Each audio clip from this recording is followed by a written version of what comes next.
सब तो मैंने उस दिन आपको बताया था कि एक छोटा सा रील बना रहा हूँ, बट आज मैं पूरा वीडियो बना रहा हूँ उसके ऊपर। तो हम लोग गए थे नासिक। नासिक में हमने दर्शन किया, वहाँ पे त्र्यंबकेश्वर भी था, सारी चीज़ थी। तो मैं आपको शुरू शुरू से स्टार्टिंग करते क्या किया।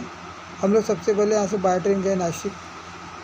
नासिक में हमको एक ऑटो वाला मिला, और जो बूढ़े से थे, एजड से थे, तब हमने चलो बहुत से लोग को दिखाने अच्छा इनसे हम नासिक की सैर करते हैं, घूमते हैं। तो उन्होंने मुझे हमें बोला कि आपसे 500 रुपये दिए जाएंगे, और कम से कम 5 से 6 प्लेस उन्होंने हमें नासिक में दिखाया, बहुत अच्छे अच्छे प्लेस। तो सबसे पहले हम लोग उनके द्वारा गए।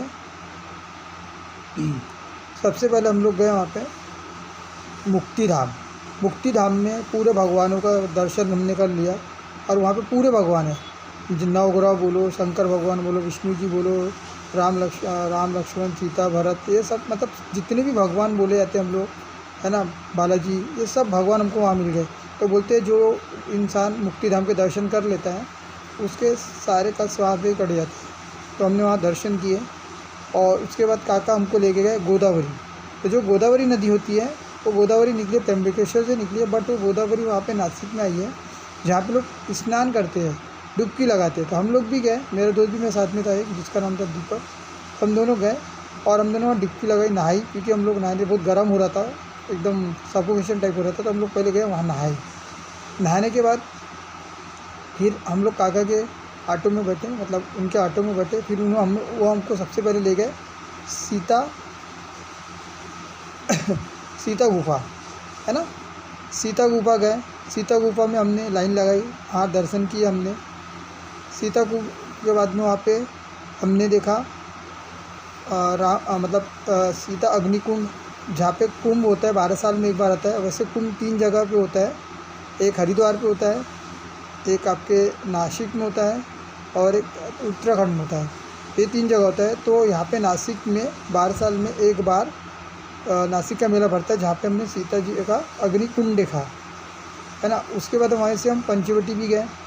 पंचवटी में हम गए, वहाँ भी हमने दर्शन किया, है ना। फिर बारिश होने लगी, तो बारिश होने के बाद हमने वहाँ पे देखा कि जहाँ पे सीता का हरण किया गया था, है ना, जहाँ पे सुर्पनखा को राम जी ने बाण मारा था, वो भी हमने जगह देखी।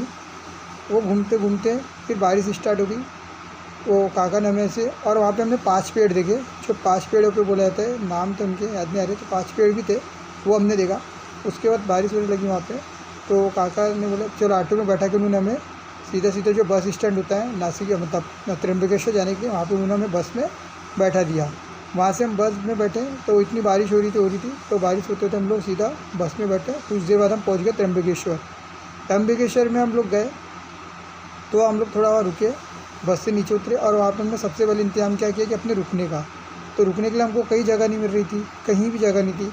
हम वहाँ भी गए, तब बोलते हैं ना, जो अपना शिरडी गजानन भगवान मंदिर है, जो वहाँ पे भी है गजानन भगवान का, लेकिन वहाँ पे उन्हीं को दिया जाता है आश्रय और खाना, जो जिनके साथ में कोई लेडीज़ हो, या आपकी माँ हो, या सिस्टर हो, बीवी हो, तो इनको दिया जाता है। 40 रुपये में वहाँ पे भरपेट खाना दिया जाता है, और 15 रुपये में उसड़ा साबूदाना भी होता है। तो हमको वहाँ जगह नहीं मिली। उसके बाद हम लोग ने सोचा नहीं मिल रही, तो हम लोग ने क्या किया कि वहाँ पे एक लॉज था बाजू में, तो 500 रुपये में हमने एक लॉज वहाँ ठहरा लिया। हम लोग वहाँ पे रुके, और रुकने के बाद वहाँ पे अपना सामान रखा, हाथ धोए, मुँह धोए, और 12 बजे, नेक्स्ट डे 12 बजे हमको वो खाली करना था। तो हम लोग ने खाली किया। उसके थोड़ी देर बाद हम गए खाने के लिए, तो हमको वहाँ मतलब गजानन महाराज का तो हमको एंट्री मिली नहीं। उसके बाद हम लोग गए स्वामी समाज के इधर गए, लेकिन वो बहुत दूर था, हमको उस दिन नहीं मिला। तो फिर हम आए, और एक रेस्टोरेंट में हम लोग ने खाना खाया। वहाँ से फिर अपने रूम में गए और आराम किया, और उसके बाद में आराम करते करते सवेरे 4 बजे हम लोग उठ गए, और अपने ही रूम में स्नान किया। ठंडे पानी, बहुत ठंडा पानी था, वहाँ पे हमने नहाया धोया, और सीधा शंकर भगवान के मंदिर गए, त्र्यंबकेश्वर में गए, जहाँ पे हमको दर्शन मिल गया। जहाँ पे हमने पहली लाइन लगा ली, उसके बाद बहुत सारी भीड़ होने लगी। हमने दर्शन किए सारी चीज़ों के, उसकी वीडियो मैं आपको इसमें डाल दूँगा। दर्शन किया, दर्शन करने के बाद मुझे पूजा करना था कालसर्प का, जिसके लिए मैं वहाँ पे स्पेशल गया था, क्योंकि नासिक का फेमस है कालसर्प पूजा के लिए, पितृदोष पूजा के लिए, और नारायण नागबली पूजा के लिए फेमस है। वहीं पर लोग जाते थे। वहाँ पे एक कुंड भी था, तो कुंड में लोग नहा रहे थे। हमने तो ऑलरेडी नहा चुके थे, पर बोलते जो लोग नहीं नहाए तो उस कुंड में नहा लेते हैं, तो नहाने के बाद उनकी पूजा होती है। तो फिर हमारे जो पंडित जी हमने यहाँ से ठहराए, तो वो आए, हमें फ़ोन किए, हम उनके रूम पे गए। रूम पे जाने के बाद उन्होंने हमें नए कपड़े, चड्डी बनियान और लुंगी जो भी दिया सब दिया, पुराने कपड़े उतारे, नए कपड़े पहने और पहनने के बाद हम वहाँ बैठे और फिर उन्होंने जैसे पीढ़ा, नवग्रह, शंकर भगवान की फ़ोटो है ना, फिर चांदी के नाग, नौ नाग, फिर शंकर जी का पिंड, नवग्रह है ना, दीपक, ये सब की उन्होंने हमको पूजा करने लगाए। और फिर 7 नदियों का पानी मंगाया था, तो 7 नदियों का पानी तो नहीं था, तो पंडित जी ने आह्वान किया और वो पूरी नदियों को हमको बुला के उन्होंने पूरा उसका आह्वान किया और उन्होंने हमें एक एक चीज़ भी बताया कि पूछिए। बहुत अच्छे पंडित जी थे, किसी को अगर जाना हो तब मुझे बताना। तो उन्होंने हमें बोला कि आपको जो नहीं समझता आप हमसे पूछिए। तो मैंने उनसे पूछा कि ये कालसर्प की पूजा क्यों होती है। तो कालसर्प की पूजा इसीलिए होती है कि जैसे पिछले जन्म में या कभी आपके यहाँ जैसे कोई मर गया होगा तो उनका आपने श्राद्ध नहीं किया होगा, या फिर उनकी अचानक दुर्घटना हो गई होंगी, है ना, तो उन लोग की कोई इच्छा रह जाती है, तो जो उसका मतलब जो उसका दोष होता है उनके पिता के बच्चों पे आ जाता है या किसी न किसी पे आ जाता है, तो वहाँ पे उसकी वो पूजा कराई जाती है स्पेशल। तो उन्होंने हमारी सारी पूजा कराई और बहुत विधि विधान के साथ हमें पूजा की। उसके बाद में उन्होंने कुछ बनाया था खाने का, तो जिसका भोग लगा के उन्होंने हमें खड़ा किया और उसके भी उन्होंने हमको पूजा करवाई। पूजा करवाने के बाद उन्होंने बोला इसको आप जाइए और छोड़ के आइए और पीछे मुड़ के आपको नहीं देखना है। फिर हमने आके उसको छोड़ दिया, पीछे मुड़ के नहीं देखा और आए। फिर उन्होंने हमें मिश्री का प्रसाद दिया और एक नारियल दिया और बोले इसको आपको नारियल को आपको सोमवार और अमावस को छोड़ के किसी भी दिन उसको फोड़ के आप उसका मीठा प्रसाद बना के खा सकते हो घर में सभी लोग, और मिश्री के प्रसाद को 3 दिन में ख़त्म करना है। तो दोस्तों इस तरह हमारी यात्रा रही और हमें बहुत अच्छा लगा, बहुत बढ़िया हमने घूमे, सारी चीज़ें गए, फ़ोटो भी लिए कुछ हमने वहाँ पे और घूमे। और ऐसा लगता नहीं, वहाँ इतना शांत लगता है ना।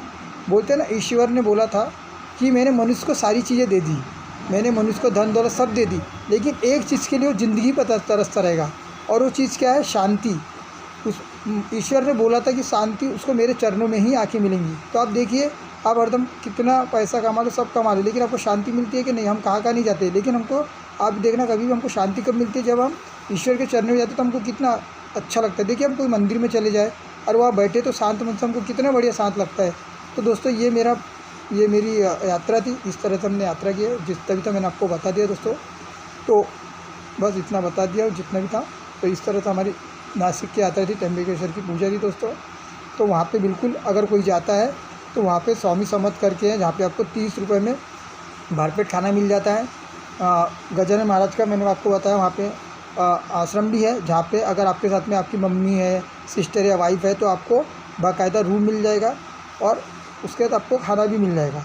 तो मैं तो चाहूँगा कि अगर प्रसाद बहुत अच्छा होता है ना, कहीं रुकने से अच्छा तो रुक सकते हम, लेकिन प्रसाद हमारे लिए बहुत बढ़िया होता है। तो एक तो आप स्वामी समर्थ में जा सकते हो या फिर संत गजानन में जाते हैं, जैसे शिरडी में आपका बना हुआ है ना। तो थैंक यू दोस्तों, इतना ही मेरे को बताना था इस वीडियो में। तो सभी लोग इस वीडियो को देखिए और अच्छे से देखिए, और कुछ आप लोग के सपोर्ट के बिना मैं कुछ नहीं हूँ, तो आप लोग ऐसे अपना सपोर्ट प्यार देते जाइए। थैंक यू, जय श्री कृष्ण।